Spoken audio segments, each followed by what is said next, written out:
If you missed part 1 of the home gym series, I created a power rack that lets you do an insane amount of workout activities. In this video, I'm going to be building a bench that go along with that. I know you guys left some requests about building an adjustable bench, but that's going to take me some time to sort out and design something. In the meantime, we need a bench to get up and running. You can expect some woodworking, upholstery. There's a lot to cover here, so I'm just going to roll the intro. We're going to get right into it.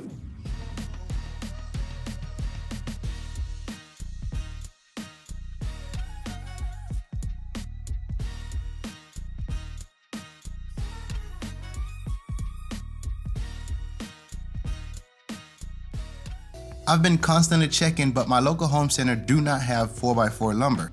So I want to use materials that's readily available, which is 2x4s that I'm going to glue together to make the wood thicker. Now, finding the straightest 2x4s is always a challenge. All right, so if I clamp this way, now we should have a really solid fit, make sure they all lined up perfectly. And I think I'm just gonna throw like 3 of these on here, maybe one here, one in the middle, and then one on the other end. Another method to keep the boards from shifting as you clamp the boards together is to apply a little bit of salt in between, right on top of the wood glue. I let that set overnight and gave enough time for the glue to set up. Enough time has gone by now, so it's time to go ahead and cut these boards down. The first thing I want to do here is to trim off the ends since they were uneven. Now I'll go ahead and mark and cut the boards to length.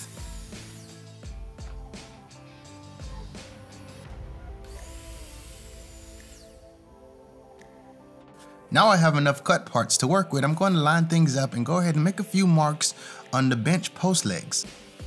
Most of this will be glued together, so I'm going to mark out a section that I can cut out. Like all my videos, these are for inspiration. These are the processes I've taken, and you may see things that you could do a little different. Now, as you saw, I used a utility knife to score the edge of the line that I created here. I did that to protect the wood fibers from tearing out when I'm cutting against the grain. Cutting this by hand is a lot of work, and I could have easily done this with my bandsaw, but it just goes to show you that a lot of this stuff is even possible with some of the most basic hand tools.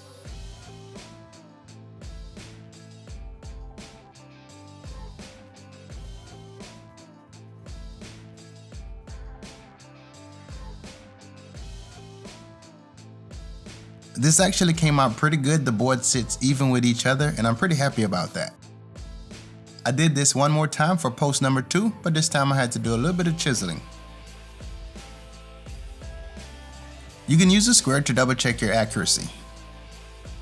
I made one cut on each post, but now I need to add a second one, and this section is going to be slightly bigger. I'll also cut this one out manually.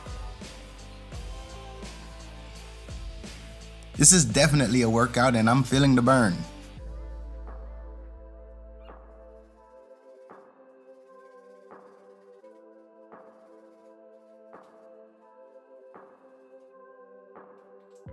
This might be the more challenging cut on the entire bench.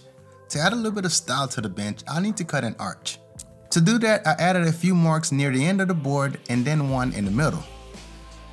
To make the arch, I use a piece of whiteboard, something I had laying around in the shop. It flex while staying straight. The key to having this nice and consistent is by adding clamps at the end and using those as a stop.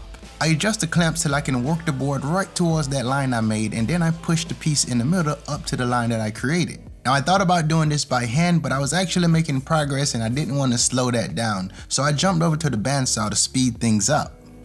With the long enough blade, you could do this with a jigsaw and possibly a coping saw.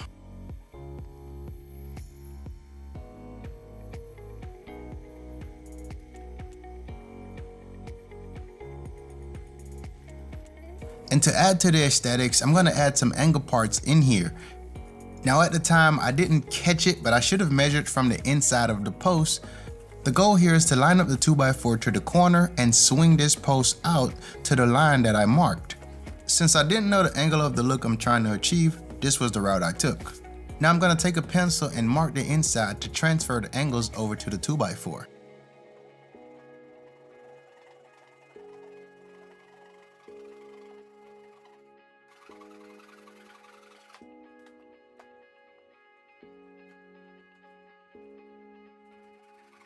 As I mentioned, the first angle wasn't sharp enough because I took the wrong measurement, so I had to redo it, and then it should look a little more like this. I went over to the miter saw to cut the stock down to create the feet.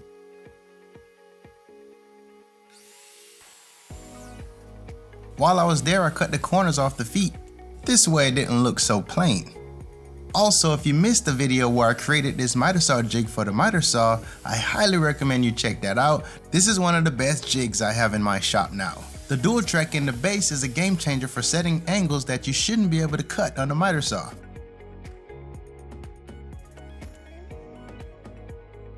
The legs on the bench will rest in this section that I'm going to cut out. I drew out the section first and I used the line as a guide as I cut. I'll cut the two outside line first, and I'll make a few relief lines on the inside. This way I can chisel out this section fairly quick.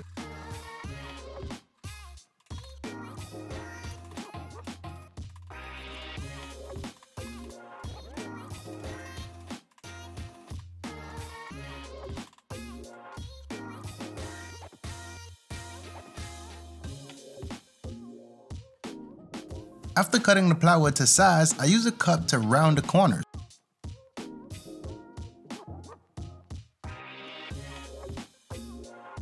Now you can use a jigsaw here, a bandsaw, or in this case I'm going to use a coping saw to go ahead and take care of this rounded corner. Now even though the cut may come out rough, you can use sandpaper in this case to clean it up.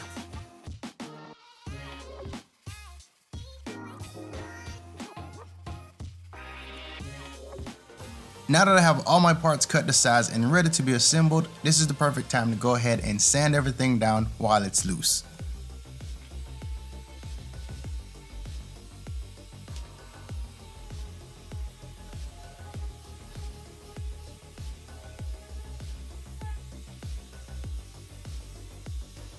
If you happen to build this bench and you plan to have it for years to come, I'm going to design this in a way that you can remove the seat and replace the fabric if needed. The 2x4 will be attached to the bench, and the seat area will be attached to the 2x4 and also removable. I drilled a pilot hole through the 2x4 and into the plywood for the seat.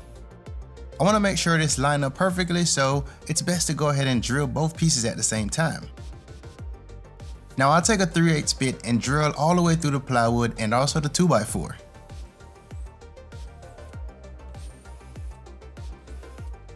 I found this short insert nut that would fit inside the plywood, which is actually perfect for what I need.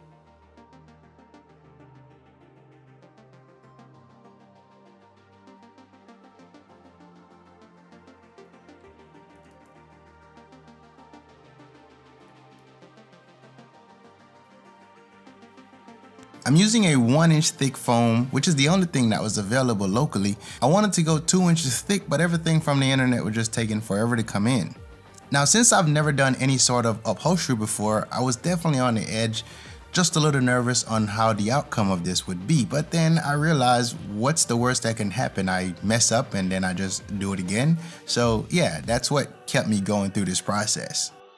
To bring you up to speed, I laid out the foam, placed the plywood on top of it, and then I'm going to cut the foam a bit wider than I actually need to. Now I had this polyfill on hand and I'm going to spread that out and I'll rest the foam on it, which is going to wrap over that. I added this because I was hoping the foam was a bit thicker. Now I'm going to fold this over onto the plywood and staple it down. I kept the staple about 1 inch away from the edge. Stapling the materials down was straightforward. I just attached them and kept everything pulled as much as I could. I trimmed off the excess little pieces at a time until I got more comfortable. I cut off even more till I got closer to the staples. When you're new to a task of any kind, the best thing to do is to take your time. When I got to the corners, I pulled it tight and drove in a few staples. Then I removed the excessive foam.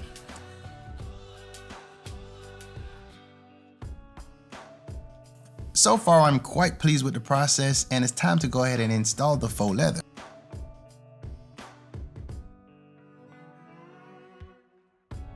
I'm checking to see if I have enough materials to fold over on all ends. First thing I want to do here is cut away the amount I need.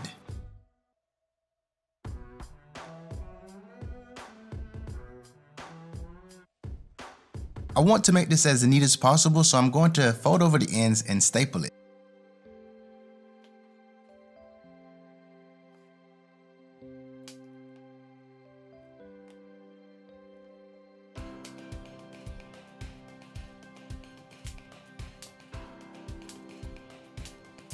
I stapled the two ends first, but in hindsight, I wish I would have just worked from one side all the way to the other side.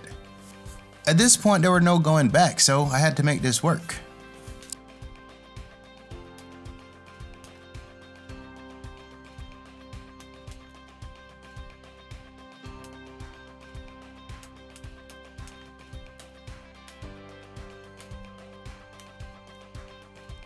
When I got to the corners, I cut away some of the materials so it wasn't as bumpy.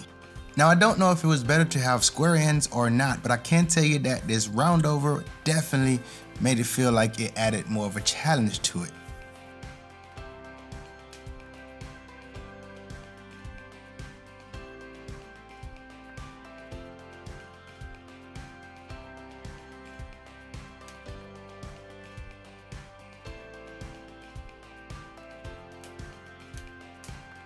I'll repeat the same thing at the remaining corners, and I'm looking forward to get better at this.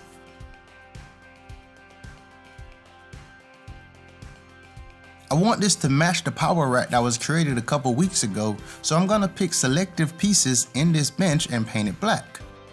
The rest of it's gonna stay raw and unpainted, but I'm leaving my options open just in case I decide to add some color to it one day.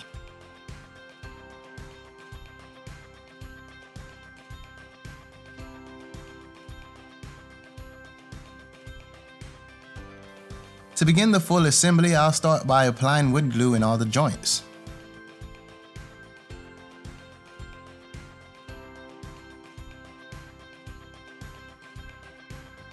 Some of the joints were a bit tighter than I was hoping for, but I still managed to work them in place.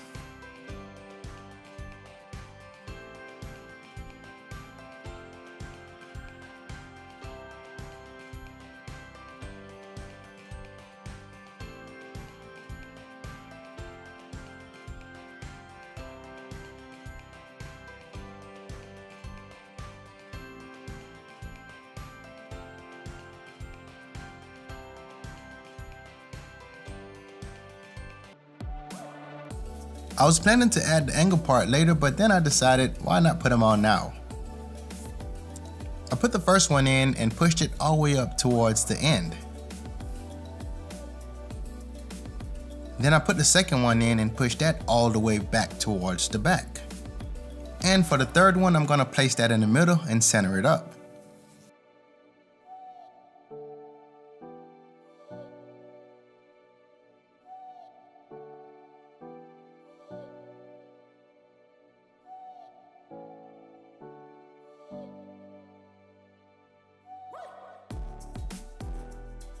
Now when I glued this up, I actually tightened up a couple of the clamps, maybe too much, to the point that I shift one of the legs and now it has a little bit of a wobble to it. But I think I can fix that with some leveling feet. One way to avoid that is to clamp everything down to a flat surface like a workbench. The more you tighten everything, the more you're going to introduce wood squeeze out, so be sure to use a wet rag to remove all of the wood glue. As I mentioned, adding the leveling feet is going to make the bench sit flat on any surface. So I'll add 2 per feet and adjust them accordingly.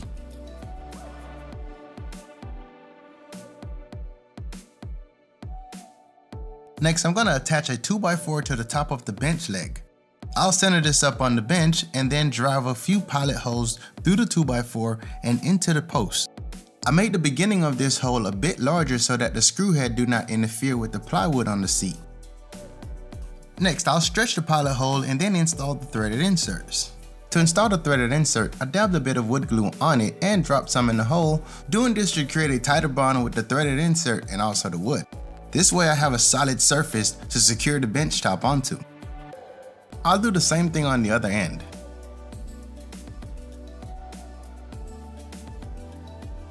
Now I'll install the 2x4 with 2 screws on each end. The only concern I may have, if any, is this joint here. Everything else is pretty much one piece since it's been glued together. But with this piece being removable, I may add wood glue in between the joint and just make it all one solid piece. Now it's just a matter of lining the holes up and installing the bolts.